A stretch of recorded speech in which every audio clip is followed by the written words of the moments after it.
Hürmetli vatandaş, bugünkü leksiyalarımızı başlayımız. Leksiyarısı da Gazi Rozi. Bugünkü sağış 2020 ayının 14. günü haftaga Şembe. Bugünkü vaziyetin eysa hürmetli vatandaş hazır. Xitay hükümetinin Tashqi ishlar ministerligining yangi bayonotchisi javlaygan. Virusni Amerika armiyasi o'tgan yili Wuhanga elib keldi degan bir so'zni chiqarib, hozir bu to'g'rida Amerika Davlat Majlisining a'zolaridan ayrim kishilar, ayrim rahbarlar bundan qattiq inkos qaytargan bo'ldi. Shundaqla Amerika Qo'shma Shtatlar Tashqi ishlar ministerligining yana bir nafar amaldori bosh elchi Sütyankayni chaqirib kelib, onun bilan suhbat qurdi. Mazmuni aniq bo'lmasa-mu, lekin bu nima degan gap degan bo'lish kerak. Hozir ikki davlat o'rtasida to'g'ri batlarda endi hozir mushu masala to'g'rida so'zlar munozirlar ketyapti. Bugun sizlarga so'zlaydigan leksiyamiz mundaq, mavzu mundaq.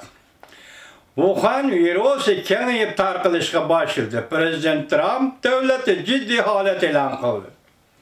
Mavzuli xabar 3-ayning 14-kuni Jungoga nazorat orbitida e'lon qilindi. Xabar mundaq boshlandi. Wuhan virusining tezlik bilan tarqalishiga taqobil turish uchun Amerika Qo'shma Shtatlarining prezidenti Trump 3-ayning 13-kun davlatdan jiddiy holatga kirganligini e'lon qilib, shu orqali federatsiyalik yordamga erishishning darvozasini ochib, yuqumli virusga qarshi turmoqchi bo'ldi. Butun yer sharida 13.800 odam bu virus bilan yuqumlanib, 8.000 nafar odamning kasal bilan o'lib ketishini keltirib chiqadi. 138.000 juma 13.000 emas. Ko'plagan maktab va shirkatlarning taqilishiga erishib, butun yer sharida tan tarbiya musobaqasining kun tartiblari tarmar bo'lib ketdi. Yuqumli tojisimon virusning kundalik turmush ko'rsatgan ta'siri cho'nqorlashishga boshladi. Kishilar ular qayerga borsa cheklanmaga uchirdi. Prezident Trump Oqsaroyda bayonnomasida mundaq ko'rsatdi. Bugun federatsiyalik hukumatning bu xil tirishchanlik uchun butun huquqni qo'yib etib, men bu davlatda rasmiy jiddiy holat e'lon qilaman. Prezident Trump mundaq ko'rsatdi. Bu harakat har qaysi shtatlar va yerliklarga 50 milliard dollar qo'yilib etdi. Yuqumliq qo'yib etildi, 50 milliard dollar qo'yib etildi. Yuqumliq virusga qarshi turishga ishlatadi. Prezident Trump yana har qaysi shtatlarda jiddiy harakat markazi qurishga, butun mamlakat bo'yicha tekshirish elib berishga haydakchilik qildi. Google torbeti tekshirish torbeti ochdi. Bu torbetning degani bo'yicha kishilar tekshirishni tamomlaydi. Jiddiy holatga qaralash federatsiyalik jiddiy ishlar boshqarish idorasi har qaysi shtat va yerlik hukumatlarga hamkorlashida Amerikaning bu virusga taqobil turishiga moslashadi. Yuqumli virus bilan Amerikada 41 nafar kishi vafot bo'ldi. Tokioda tashkillovchilar mundaq ko'rsatdi. Olimpik tantarbiya faoliyati bo'yicha plan bo'yicha elib beriladi.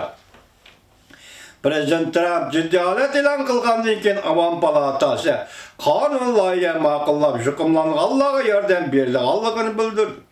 Mavzuda xabar 3-ayning 14-kuni Amerika ovozidan Xitoy tilida programmasi e'lon qilindi. Xabar mundaq boshlandi.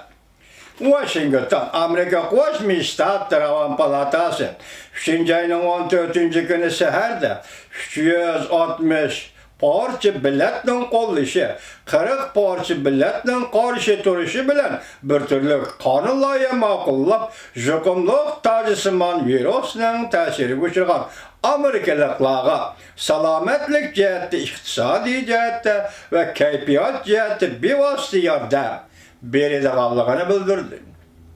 Bu qonun loyiha Kengash palatasining ovozi qo'yishiga yo'llanadi. Prezident Trump Avam Palatası'da kanunlayılan avaz koyuştan burun kollaylıqallığını bildirgen. Hem de Cumhuriyetçiler Partisi azalarının mı Demokratlar Partisi'den bu kanun layihəsini kollaşığa öndigeni. Avam Palatası cümle günü yerim keçide avaz koyduğun çağda Avam Palata Başlığı Nancy Pelosi hanım bu kanun layihəyə tilekdaşlığını bildirip Amerika halkını virus meselesi de haksız tekfir ediğallığını, kesel bulup kalsımı maaş alıdığallığını, kesple boyunca pul koşup birdiğallığını, tüven kirimlik ailelerini haksız tamak bilen temizleydiğallığını bildirdi. Bu kanunlaydı keselini alaydı koyup, keselini ailede öyde koyup onun hemrah bolgan kişiler mi oxşaşla maaş eriştim bəhrəmən buluşqa kapalət qılıdığan boldu ve onların iqtisadi qiyinçiliqqa düşüp qalmaslıqımı kapalət qılıdığan boldu.